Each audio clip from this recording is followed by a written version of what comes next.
Our next speaker is Michael Klober-Dans. He's currently with a company here in Colorado called Cable Labs, who is kind of the Bell Labs version of things for the cable industry. Michael has been working in the networking industry for quite a number of years, has a bachelor's in computer networking, and has a couple patents and some white papers and such. He's currently working on the virtualization of home networks and home CPE up at Cable Labs, and with an emphasis in using open protocols. So we're very lucky to have Michael here this afternoon. He's a first-time attendee and a first-time speaker here. So we'll see if we can grill him nice and hard here on virtualization inside the home. So thanks, Michael. Thank you, Dan. Hello, everybody. Hi. You know, this is a great group. This is my first time, and I've told several people I am very impressed with the level of technical excellence and the number of what I consider giants. And the rest of you, I just don't know you yet, but I am humbled. It takes great, I think, collection of volunteer and excellent brain power to make things happen in the right way. What I'm going to introduce to you, I'm going to talk about Cable Labs just a little bit so you have some context. And I'm going to talk to you about something that I think most of you have not thought about, which I think is good because you can draw parallels and synergies with those. It works. I'm Michael Klober-Dans, lead architect of home networking. I've been with Cable Labs for about not quite a year and a half, and I love it. I came from decades of telco history, and the contrast is so awesome to me because Cable Labs is a nonprofit organization mandated by the government way back in the day to keep up with competitive pressures from Japan, actually. Because they're nonprofit, we don't have to make a profit. In fact, we are wholly funded by the cable members. All the cable members, I think, in the US, Canada, South America, some in Europe, some in Asia, we're growing. We've got 57 what we call members, and they fund us. So if you know you've got guaranteed funding coming in, you choose projects that are approved by the CTOs, CEOs of the member companies. We are impartial. We serve the small guys and the big guys. We're also a platform for cable operators to talk to each other without collusion. That's unique. You don't find that in the telco industry that I know of. So Cable Labs is awesome because their focus is not profit. Their focus is how do we make, through technology, things better for our members and secondarily for the industry. So as an example, just a few months ago, we had invested in an anechoic chamber, 12 by 12 by 16 feet, so that we could measure what's the total radiated power and the total isotropic sensitivity of wireless devices that say they do that. How do they actually perform so that we can understand? And I say that not as a bragging thing, but to let you know we are very serious about research. And I'm just honored to be with this group. I love Cable Labs. I'm going to talk to you about NFV, really, but from a home networking perspective, because I'm lead architect of home networking. That's my total focus. But I'm going to give you a message that's not popular, at least not yet. So let's talk briefly. You've heard a little bit, not only in this session this week, but also in previous. I think you've heard, you know about, most of you know about SDN, you know about NFV. You know it started in the data center, and so I stole Google's picture there. What an awesome picture that is. And you look at it and you say, wow, it's blue, it glows. And you can see way back in the distance, they've got the lights on for people to walk, but people don't walk there. And it's clean. And if you'll notice, kind of on this left side, if you can see my pointer there and over here, well, you can see a little bit of cables peeking through. I'm sure their cable management is pristine, and what you see is highly engineered, highly organized, and staged setup, right, of all these servers. And it looks beautiful, and it looks like that dream of what a data center is. So we know that SDN started in the data centers, and we know why, and I won't go back over that. And we know that NFV, virtualizing the network functions, followed after how do we separate the control plane from the data plane.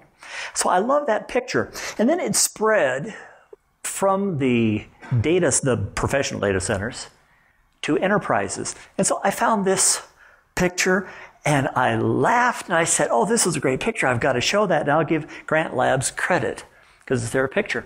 And so what you see here is also a very organized, even though the lights are on, you see their data center with a raised floor, but look at the PC towers all stacked and looking all nice and neat, and they're PC towers, but they're all nice and neat and stacked, right?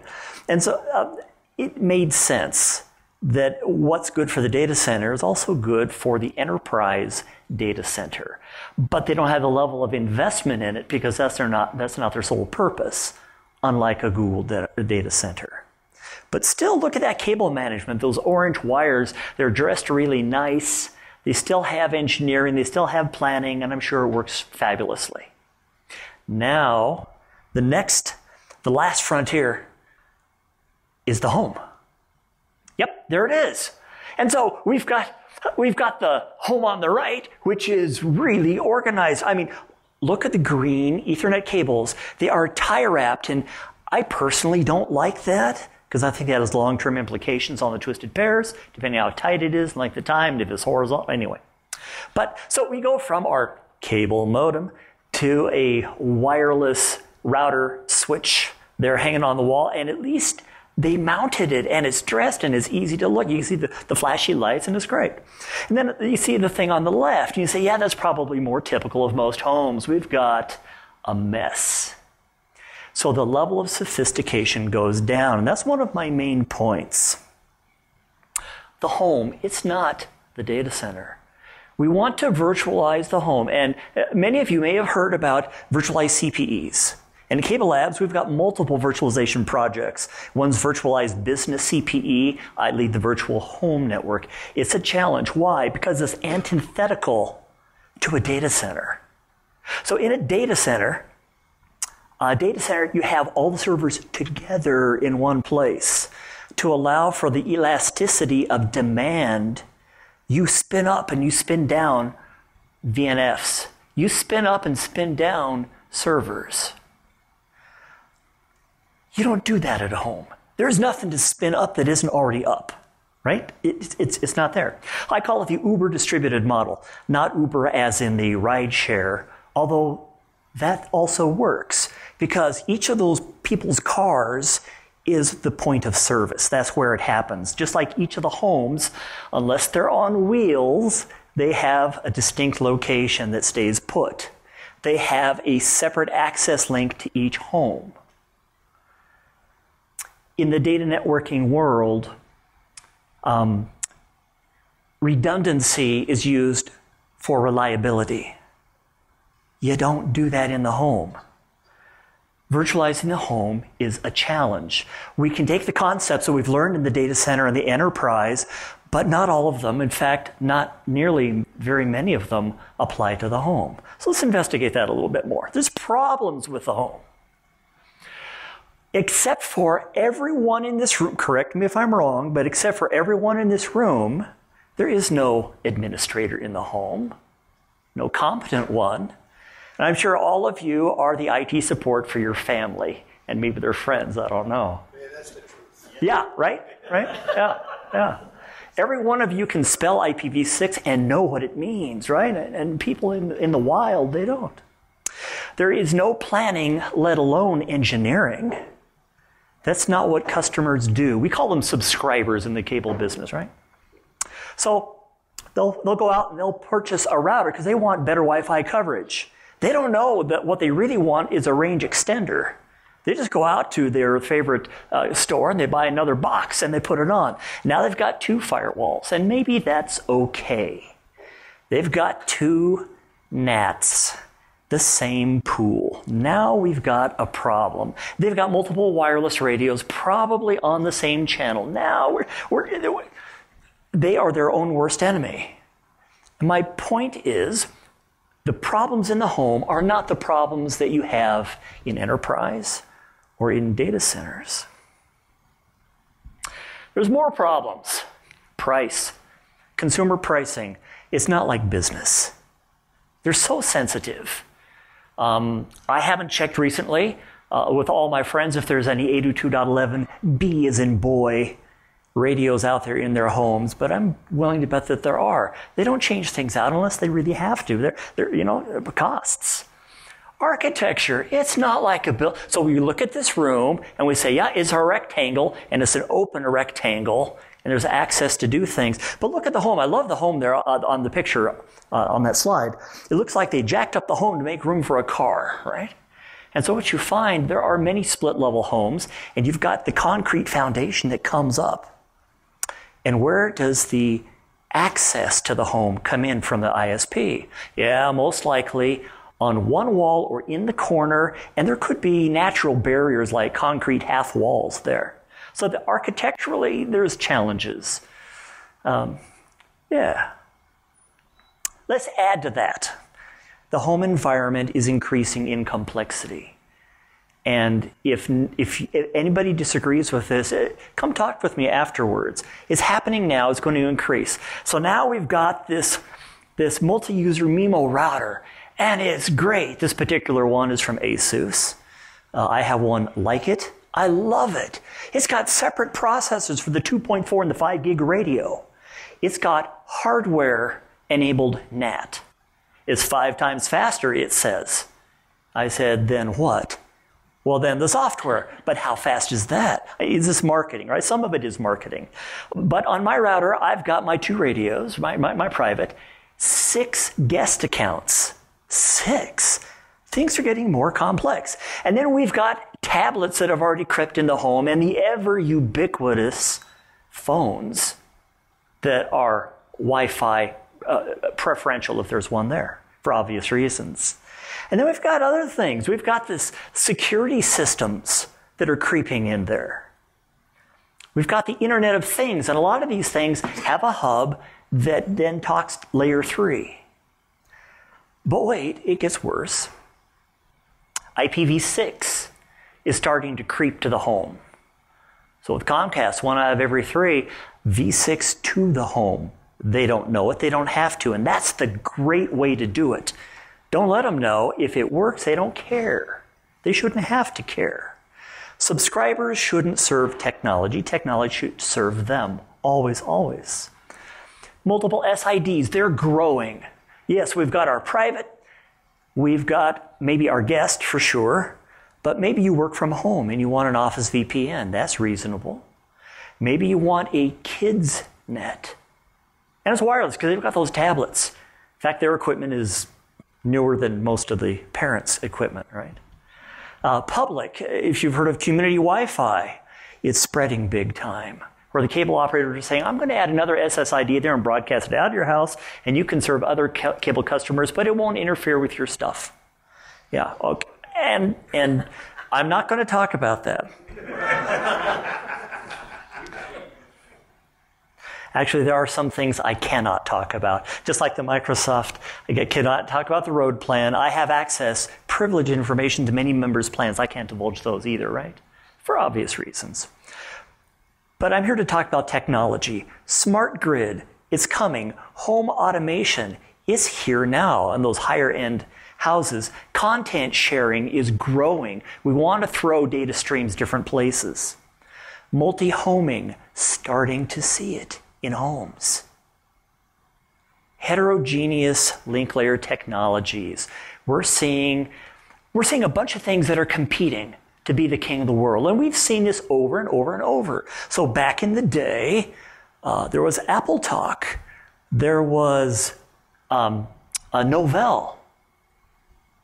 There was this little thing called TCP/IP. It consolidated over time. We're seeing the same thing here. We've got Zigbee, we've got Z-Wave, we've got Bluetooth, we've got all kinds of things.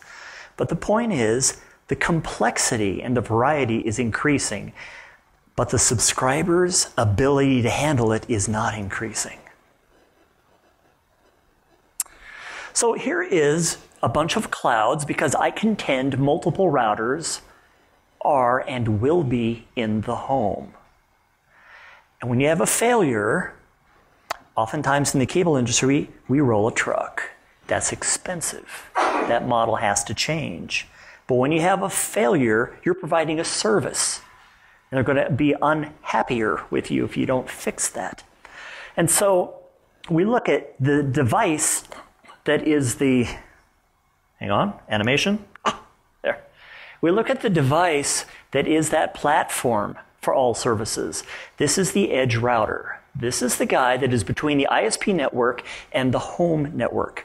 Most home networks are very, very simple. Some of them are growing. But that's really the area of focus because that's got to have special attention and special features. So in this case, that is feeding all those routers behind it, or at least organizing the information. There are multiple routers in the home. Some are overt, some are covert. The overt ones is the people that went out to Best Buy, Walmart, Office Max, and they bought another router. The implicit ones are ones that are routers or router-like functions that you don't know about and they don't tell you. The Comcast X1 box, great box, has a separate networking protocol that works to talk to all the other little slave boxes in all the other rooms. But you don't know that. You don't have to know that. But it is a router. What does this have to do with IPv6? I'm going to bring this together. And how does IPv6 as an enabler and virtualization solve some of these problems? That's the gist of my talk. First thing is extending IPv6 into the home. It's not a trivial thing. Remember I said Cable Labs is a nonprofit? We do not make a product. We do not provide a service that we sell. I'm going to talk about HIPnet and HomeNet. And you have heard HIPnet, if you were here a couple years ago, I think there was a presentation on that from Cable Labs. HIPnet, I closed that project. That is now closed. Wonderful, wonderful thing. And so we've got some prototype code that any of you can have for no charge. Well, there's a $1.17 handling charge if you ask me to get it for you, but I'll show you where you can get it yourself and what it does. So HIPnet extends IPv6 into the home. A few more details in a moment. HomeNet is a working group in the IETF that is also working to do the same thing in a more organized way with international support. But basically, how do we extend IPv6 into the home and provide some other features? HIPnet you can have now. HomeNet is still working in that group. So this prototype code that you can have, what does it do with IPv6? Well, it will take an IPv6 address and apply it on that operator-facing interface, the one that goes to the ISP. It will accept a prefix delegation, and it will delegate it in a serial mode. And that's where you take your device and you go out the LAN of that home gateway into the WAN port that's yellow or blue of the next router, and that LAN into the WAN and that LAN into the WAN, that's serial. You're kind of going down that way. It will delegate prefixes depending on how big it is and how many ports that physical device has. So it's got some intelligence on how it does it. And it's dynamic. It also detects who's the head of the stack. What is that edge router, that customer edge router or CER? It detects it automatically, and there's several ways to do that. And the way the prototype software does is it does a /48 compare. It says, what was the /48 block that I got for my address on my operator-facing interface? Is the /48 on my prefix delegation block different? If it is, I am the head of the stack. If they came from the same /48, I'm not. So the neat thing is, without a subscriber doing anything, it says, I know who's head of the stack, and I know how to apply IP, I know how to delegate prefixes to internal routers within the home. It also says, I'm going to make sure that that edge router has its firewall enabled, and it has, and all the internal routers, if they're running this HIPnet code, they're disabled. It ensures that NAT for IPv4 is delegated from that edge router and disables NAT on the other routers below it, because you want to avoid that conflict, right? It also changes the DHCP address pool. It's no longer 192.168.1.x or .0.x. It puts a 10 in that first octet, and it maps the 16 link bits of IPv6 for octets 2 and 3. So every link is guaranteed unique and maps one for one with the IPv6. That's kind of cool. That's kind of handy. And it is dynamic. You can swap cables or swap boxes, or both, and it will automatically reconfigure itself. Who's the head of the stack? What's my PD? Let me go through the whole thing. Let me renumber. It will do that. Now, the reason that I've gone through this whole yarn is to let you know this code's available. You can have it. You can play with it. It is one way of extending intelligently IPv6 in a multi-router home where the subscriber doesn't have to do anything. So there's the website of our GitHub where you can have it. And as you add to it and use it, let me know. I'm curious. We're giving it to you, so at least do us the courtesy. Tell us what you've done with it if you choose to do that. All right, let's talk about this picture. I'm into virtualization, and so I draw a picture. So on the right, we've got the ISP. And above that is an orange box called Virtualization Platform. And so I chose those words to abstract the concepts of controller and orchestrator. We all know it's in there, but that's not the focus of my talk. And that could be OpenStack as the orchestrator and Open Daylight as the controller, because Cable Labs were all about open architectures, but that could also be vendor space. We don't say no to that either. So above that, you've got a subscriber VM.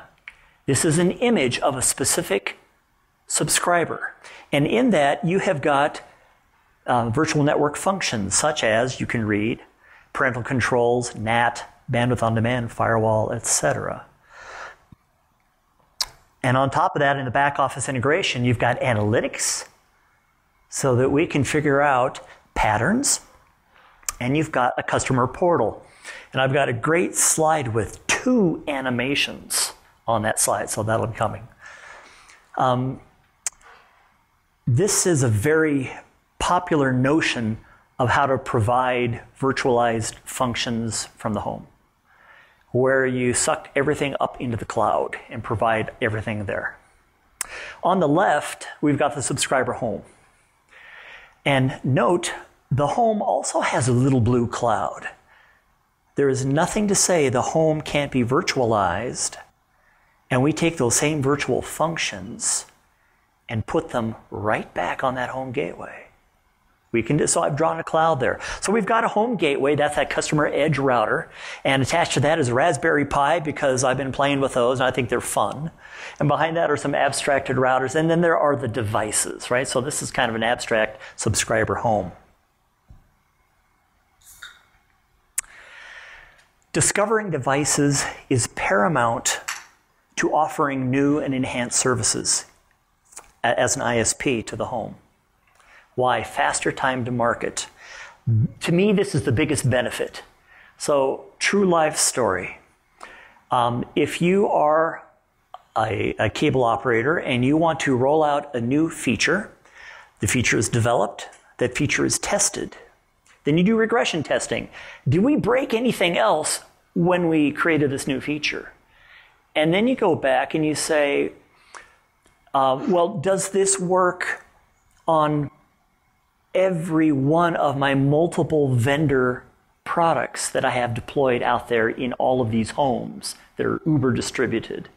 And then you say, well, wait a minute, does this work on every firmware release that I have on every physical device, on every DOCSIS level of device that I have in the home?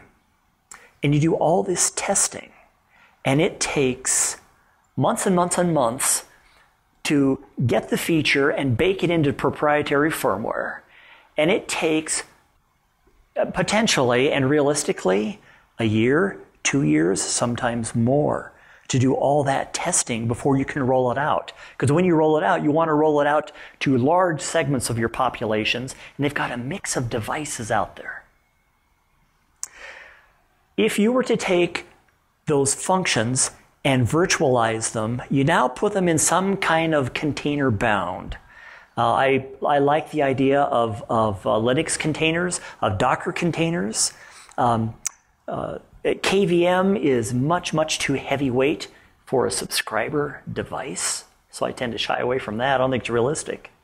But faster time to market, if I can put that and virtualize it, and even if it's in the cloud, I can go ahead and make a change after I've done my testing, and then I just make one change once, and thousands of subscribers get the benefit.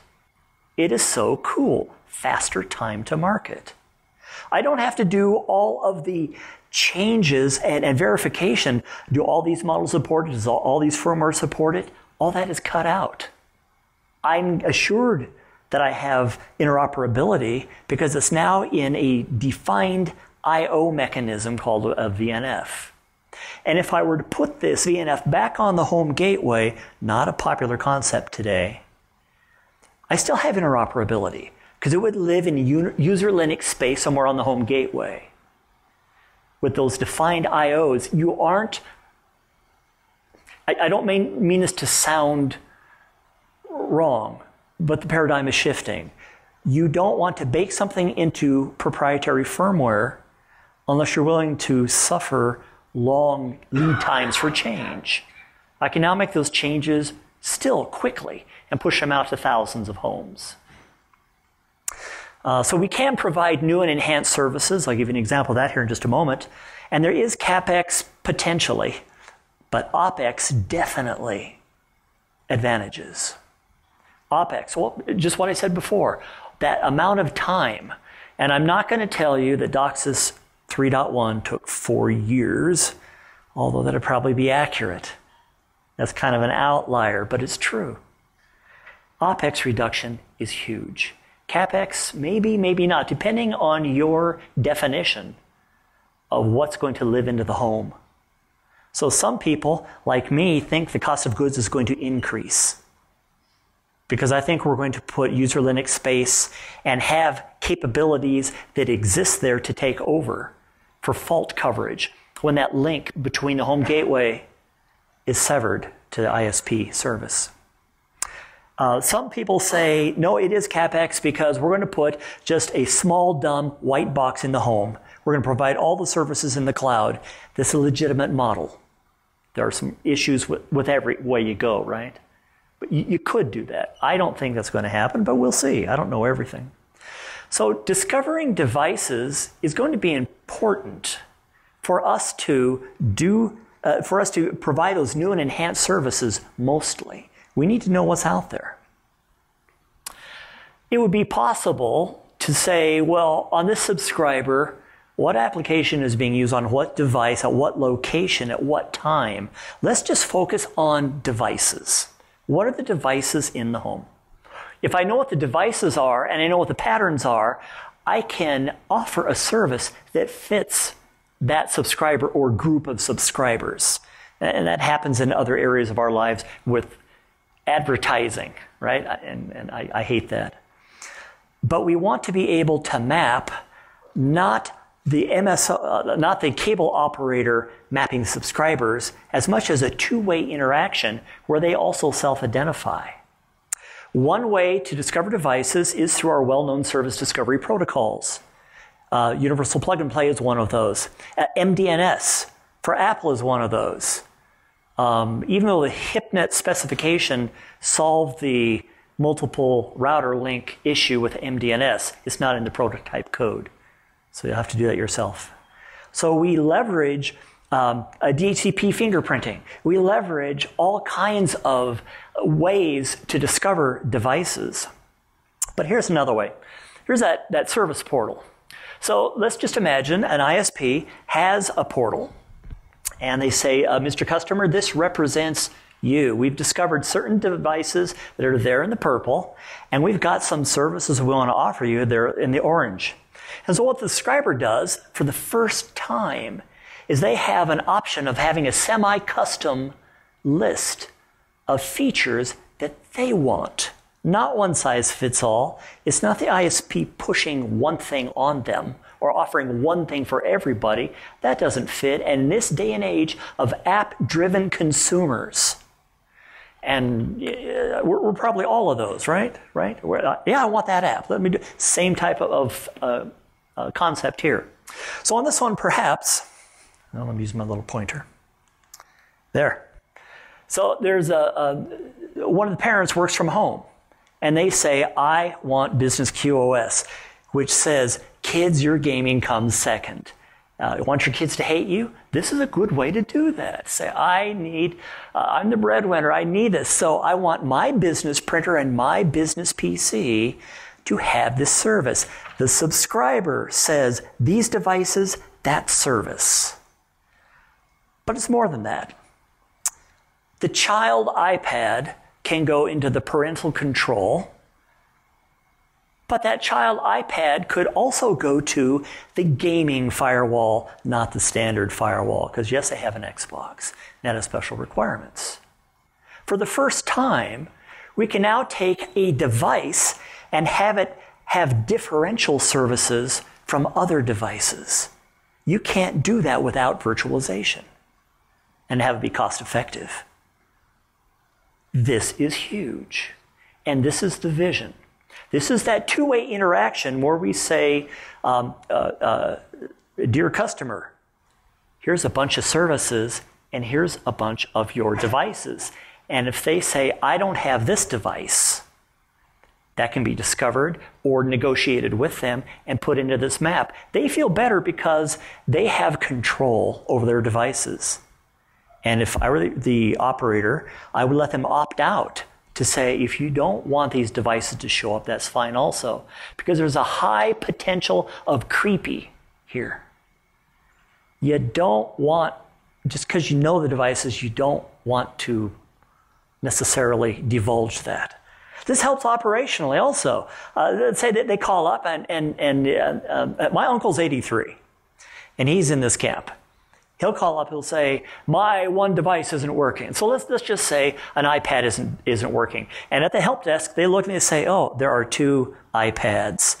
And so they could say, well, on the back of it, there's this sticker, and it's got S/N. What are the last 3 numbers where it says S/N?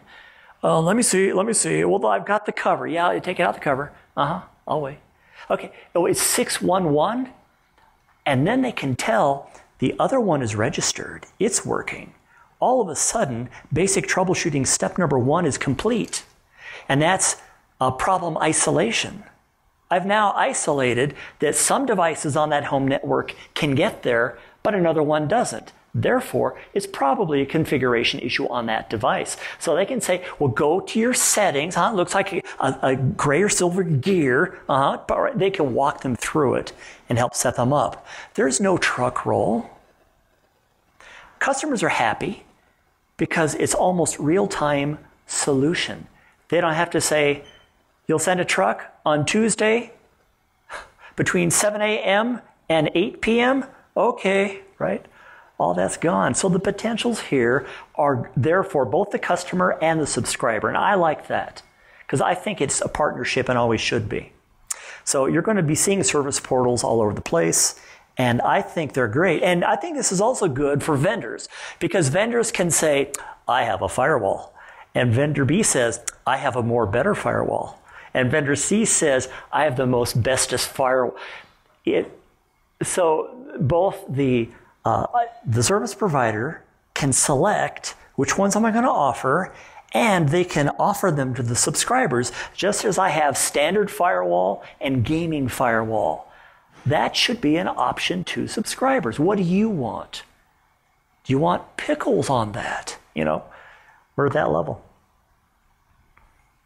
Device identity. Problem with multiple routers is I love that word, obfuscate. I never say it when I'm speaking, but I love that word. I also love thwart. How many of you use thwart, right? It's a great word, but nobody uses it. I've been thwarted, right? I love it. But the concept is true. So every time we go through a router, and you guys know this better than most, we're going to do this proxy where the router says, oh, I see an IPv4, I see an ARP coming in, or DHCP. It's me asking. I'll ask for the device on this other LAN segment. And so it thwarts us. We don't want that. And so in the cable industry, they have said there are two ways to get around this. There's multiple ways, but there are two ways that they said, we kind of like this. Let's put all the routers in bridge mode. The other way is to say, let's use an overlay. Let's use a layer 2 over layer 3 over layer 2 concept so that we can get those MAC addresses, we can get those identities. So back to the drawing. The first one is to say, let's put all the routers in bridge mode. If you don't have control over the equipment, you may not be able to do this. Many of the off-the-shelf routers you can put in bridge mode. Some of them, though, you can't. And other devices that kind of act like routers, you don't have control over those. The Nest thermostat is one of those. It wants to direct your traffic to Google because they want the same thing. They want to know, what do you have? What are your patterns? They want to have all those analytics. I don't blame them. So do our cable operators. So do telco operators. So does any ISP. So the one way to do it is say, let's make everything in bridge mode there in the home. And let's suck all that information into our cloud. And then let's apply, so look at the green boxes. We'll apply the firewall, the NAT, the parental controls, the routing. Oh, this scares me. So one of the problems with this is if that dashed line between the home gateway and the ISP virtualization platform, that aggregation router, if that goes down, they don't have basic routing. They don't have basic DHCP services. So if their neighbor comes over during that break with their iPad because they want to print their pictures on your color printer and use your ink, right? They come over, they can't get an address, they can't join your wire. You've got your radio broadcasting, they can join, but they can't print because there's no backup if that link goes down. In very robust metropolitan areas, this isn't an issue all that often. But in rural areas, I think it's more of an issue. I think different areas have different degrees of problems with this. So one of the nice things, if it's all layer 2 coming to the cloud, you see all the rich layer 2 information, which is the goal for the MSO.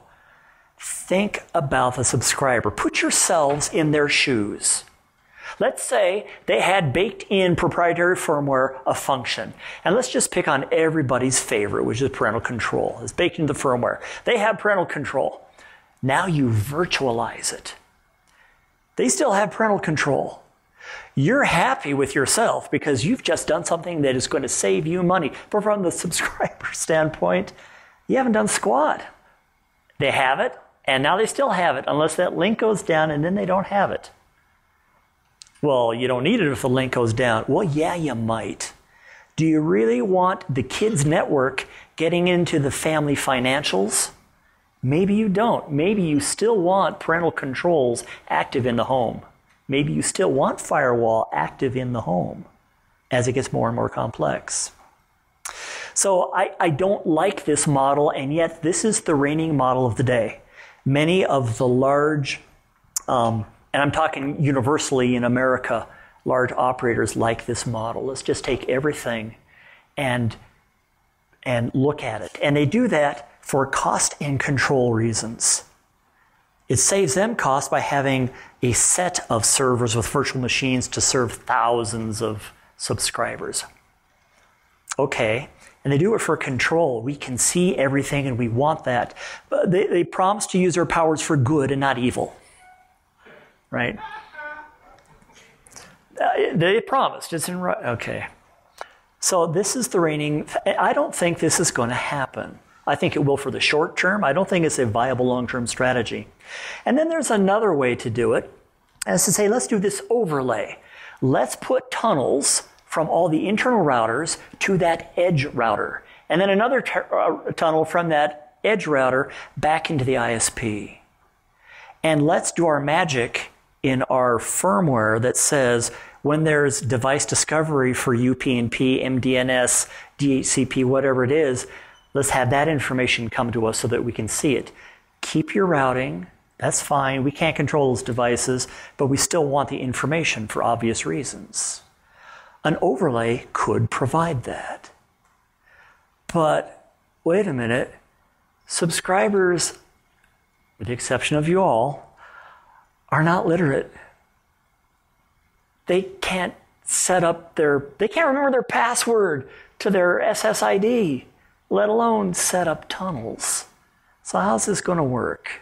I'm going to show you one way. So one of my other messages here, besides the home is not the data center, we need visibility for faster time to market for enhanced services and new services, and that the subscriber is just utterly incapable of doing this stuff as the complexity rises. I also want to tell you my vision that I think we're going to see a hybrid approach. I think we're going to see some network functions live on the home gateway. Maybe, as an example, I'm not pushing this, maybe HIPnet is one of those. If that link between the service provider and the home gateway goes down, choose your timer after 31.72 seconds, HIPnet comes into play and says, I'll do your routing, I'll do your DHCP v4, DHCP v6 server operations, and then when that is healed, I will go back into dormant state, but I'm there latently waiting. That's one way to mitigate fault. And performance, I think we've got licked, but there could be performance issues if you do things in the cloud. I think those things, network functions that really belong in the home, should be in the home, but not in proprietary firmware. I think they should be in VNFs, so they can be changed easily, quickly, updated. And those that you can't do, let's go back to the standard firewall, belongs on the home.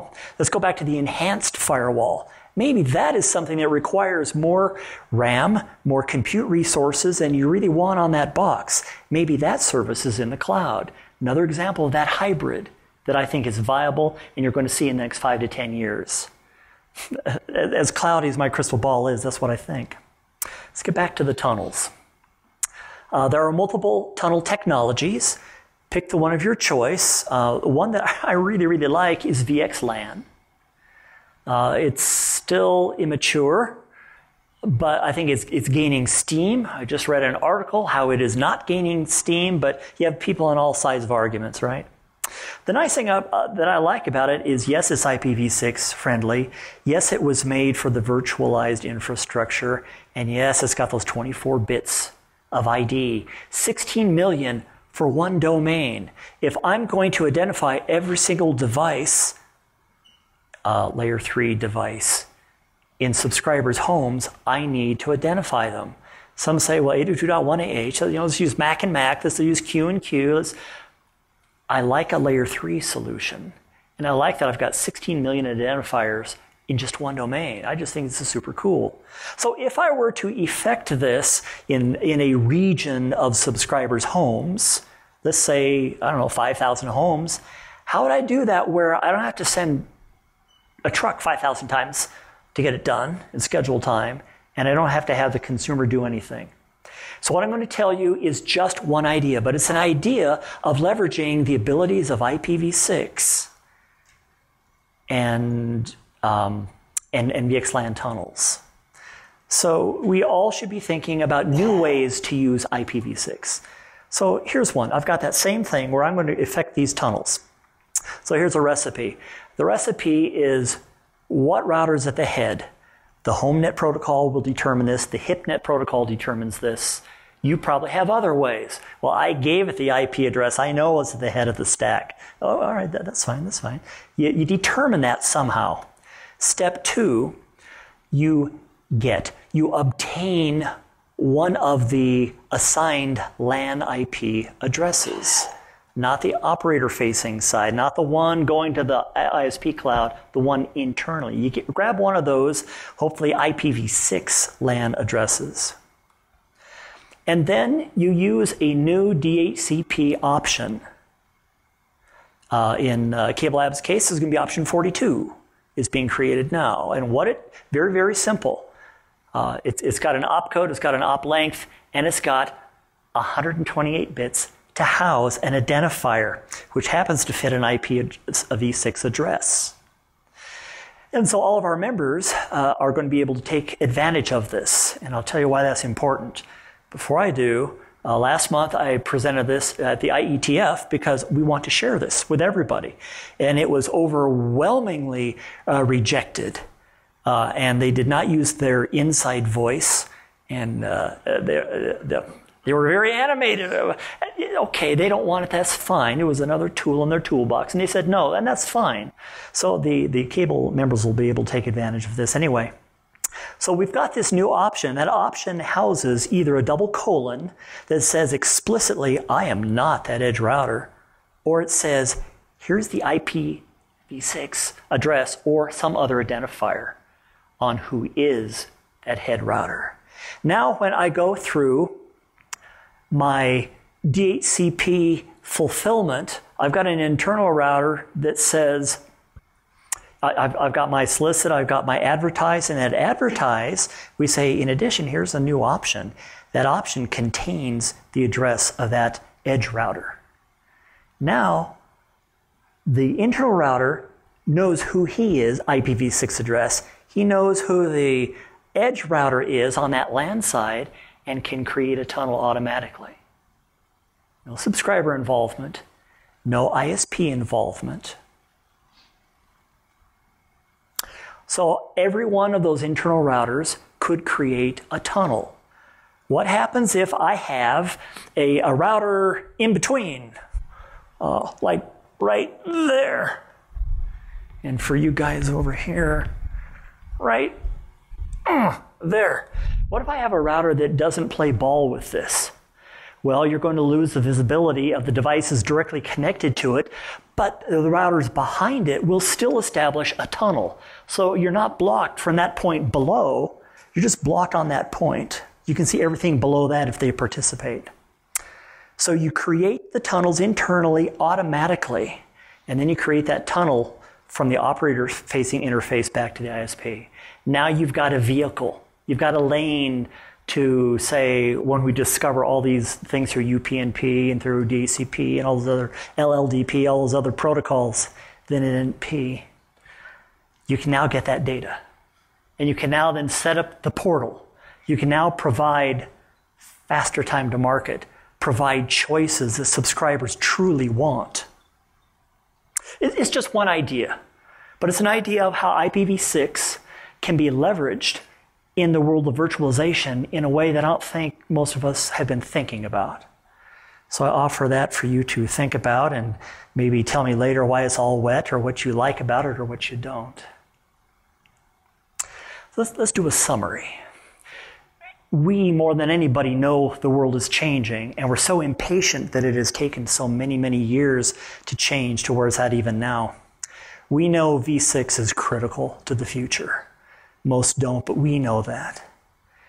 We also know that only virtualization can provide that speed that we're looking for and the creation of new services that were never possible before.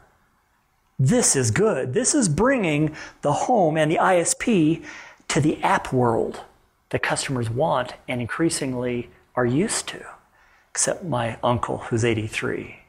He has 0 wireless devices, and that's probably good for him. The potential synergy, between these two things. This was just one example. There are many other ideas, and the potential is there. Let's exploit that potential, again, in a good way, not in an evil way. That's my summary. I'm open to questions and discussion. Let's start with some good questions first. Then we'll move on to mediocre and then really bad questions at the end, okay? So let's start with the good ones.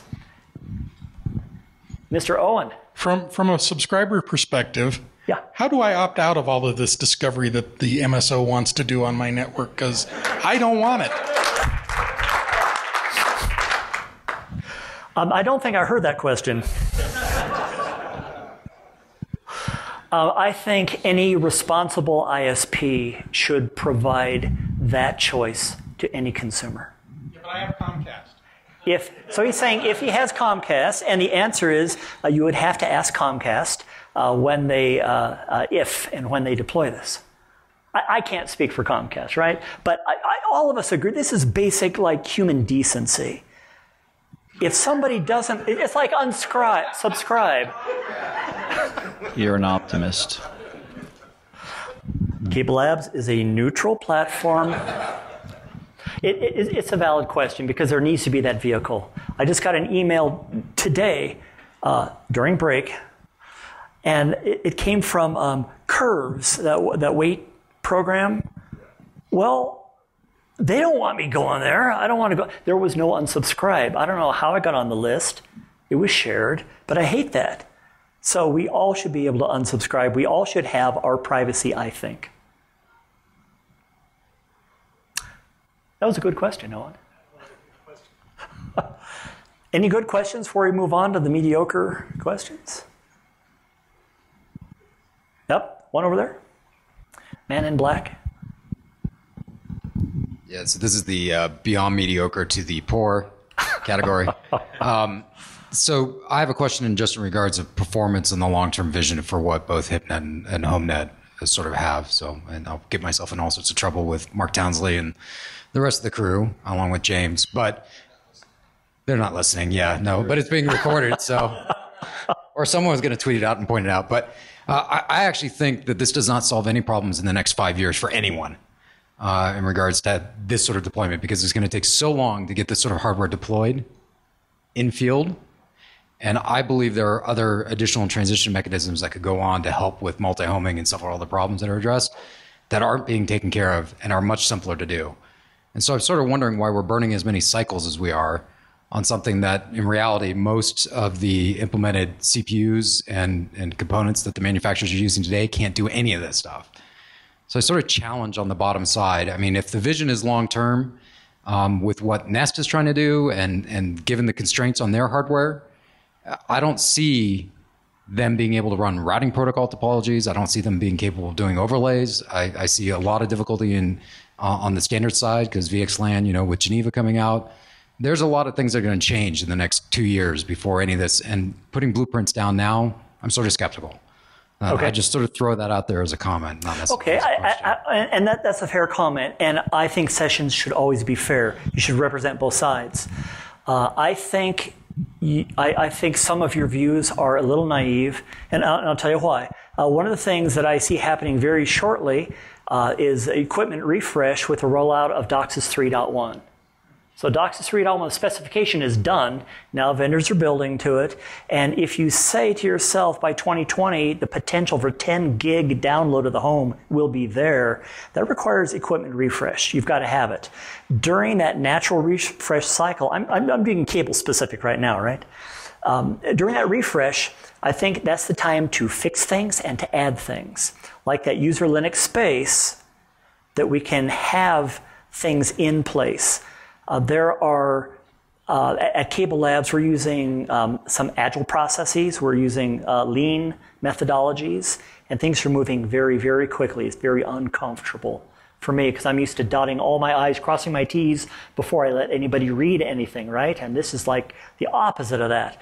I think things are going to move faster than you think, but there's another component. What about the rest of the gear? If you say, I don't want an E router, which is the cable modem, router, switch, radios in one box. Like me, I've got a cable modem, but I want to control my own technology. I've got a router behind it.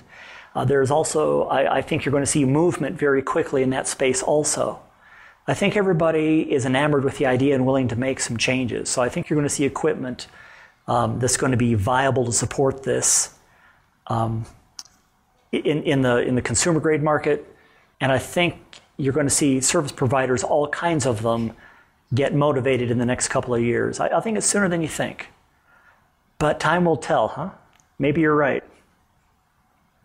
As part of the architecture, what sort of measures is the cable community incorporating in order to prove that the customer is selecting some suboptimal routing for a child's tool, Again, going back to the Netflix neutrality type of issue, how can you prove to whatever overseeing organization that the client, in fact, is doing this provisioning, tier provisioning, or trying to have different class of services as an option provided to them? I mean, how can you validate that that's been done too? Okay, I heard most of it, but it was a little far away. Okay. How can we prove, what was the meat of your question? How can we prove what? Well, at the end of the day, how can you prove as a cable industry that a customer is selecting a suboptimal tier for a particular section of their households? Assuming, again, your kid is watching some Netflix content and, that's been throttled down or affected, and obviously having an effect on the end customer experience. What provisionings have been incorporated to allow the monitoring or to explicitly tell a content provider, hey, this customer has these features enabled and you're not going to be able to deliver according to, net neutrality rules? Yeah. I can only speak to the technology as it applies to Title II, which is where Cable Labs sits. One of the other projects that I run at Cable Labs is called Clipper, which is the Cable Labs IP performance measurement. Let's see. Cable Labs IP performance evaluation and reporting. Yeah, I think that's what it is. And so the ability to prove that you are or are not providing preferential treatment or altering flows has to be evident. There are many different ways that can be done. The FCC isn't clear on what their requirements are. One of the reigning technologies out there, both inside and outside of MSOs, are SAMNOS probes, Atlas probes, but there are other ways. So I do attend the LMAP and the IPPM sessions at the IETF, which are addressing those same things. How can we uniformly create profiles that are standardized that everybody can use that measure things this way, that's the same way? How can we do things that are recognized internationally as being valid to prove what this is or what this is not? I think that's part of the answer to that question. I think another part is increased transparency of any particular ISP to show, and you've got to log this, you've got to record this somehow to say, these devices are not getting this service because of a validated subscriber. And I'm using subscriber as the responsible person that signed up for the service. Users are inside a subscriber premise. So to say we are or are not giving features has to be backed up. And that is way too immature, doesn't exist right now. But it's coming. So I don't have a very satisfying answer on that part. Actually, that was a good question. I'll put that in a good category. Sir. Hi. Question about constrained devices, non-IP devices like sensors and actuators in the IoT. Mm-hmm. How would you see that, like Nest that was mentioned? How would you see that integration falling into non-IP constrained devices into the virtualized home? So IoT is interesting because I think they're going to have multiple paths of egress. So a lot of them are geared for, I will send you some signal to your smartphone. And I'm going to do that through LTE. I'm going to do that through, I'm going to use my 4G and 5G and go that way. Others say, no, I'm going to use the home network. You can only control what you can control. I don't see this area extending into the sensors part. I see those as layer 2 devices that have a simple, small, discrete function. I think they should be isolated from a bunch of traffic that goes on the LANs. Another reason to VLAN them or different subnet. I don't see the power there. What I see the power is that a portal can say, we have all these different services and devices can opt in for some of these services. So in the case of an IoT, I see a lot of the IoT offerings I see have a controller. It's got the layer 3 intelligence. The sensors don't. They report to it. It then reports to the home router. So now you can recognize that hub and you can say, I want to give this level of priority or whatever the service is. And that would be a subscriber opted in thing because it's a generic service. You pick the device. And if you pick one of those hubs for IoT, then that gets whatever that service is. That's fine. But that's the only tie-in that I see between them. And because they can egress other ways, you can't control it, so it doesn't really apply. So I think the draw is you could tell subscribers, here's a new world of new services, semi-custom view of what you want. If you don't want this, you don't have to have the portal, and you will get what you have today. The standard offers of one size fits all. I would hope you would never force fit anybody. But the converse is true. If you want these new services applied to all these devices, then you have to have this equipment, which are all the internal routers inside the home that play ball with each other. I think that's how you solve that. You say, through marketing, here's a wonderful new thing. You don't have to have it. If you want it, there's a cost. And I think if the service providers are smart, they will say, and we have these routers for you all ready to go. Everything plays well with each other. And those that are in areas of the country where they keep a shotgun by the door for the revenuers in case they come by, if they don't want that, they shouldn't have to have that. So I think it's an opt-in program more than an opt-out. That's a good question. I'm ready for a bad question. Any poor questions out there?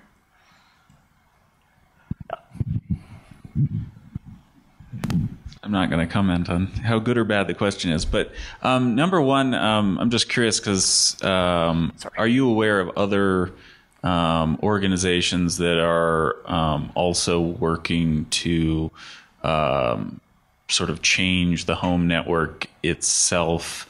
Just because it sort of makes sense from perspective of where you're coming from, but I just haven't heard like of other ISPs doing that kind of work. And then the sort of second half of that question is, do you think it's actually possible to simplify the home network to such an extent that it is maintainable and serviceable given the explosion of network connected devices and the fact that, at least from sort of my personal perspective at least, you know, this sort of digital native generation that we have, they're, you know, native users of technology, but that doesn't necessarily mean they have the slightest clue how the internet or any of this other stuff actually works. Yeah. So let me answer that in reverse order. Yes, I think it's very possible to simplify the home through standardization. This goes back to, if you want this, here's the constraints. You need to have these devices and not your Walmart router. If you want, and those are standard. They all have the HomeNet code or the HIPnet code or the yet to be developed code. If they're not standardized, you can't control it. Control has to happen, and through standards that happens. The first question, so I think if ISPs are smart, they will have these things ready in advance at low, attractive prices because consumers are so price sensitive. Maybe like this, for only so much a month, we'll give you these as well with a 2-year contract. You know, I don't know. Are other ISPs, do they have the same vision? And I would say yes. I don't talk to all ISPs. I do talk to telcos. I do talk to IETF. We do talk heavily with the OPNFV. My boss, Chris Donnelly at Cable Labs, is on the board of directors of that group. We're intimately tied in with the NFV ISG, with MEF. And so what we're trying to do is not create this portal. We are not creating VNFs. We are not creating an orchestrator. Cable Labs doesn't do that. But what we are doing are creating APIs and data models to help further the industry. And that is attractive to all ISPs. And so I think the vision is out there. I don't think you hear much about it. I really like the OPNFV because there are high-ranking people from a lot of AT&T's on there. They help drive it. British Telecom's on there. A bunch of cable companies are on there. bunch of service providers are on there, and they have this vision. So what we did at Cable Labs is we created an architecture for the home network, saying, here's an architecture, because you've got to start with that before you start with solutions.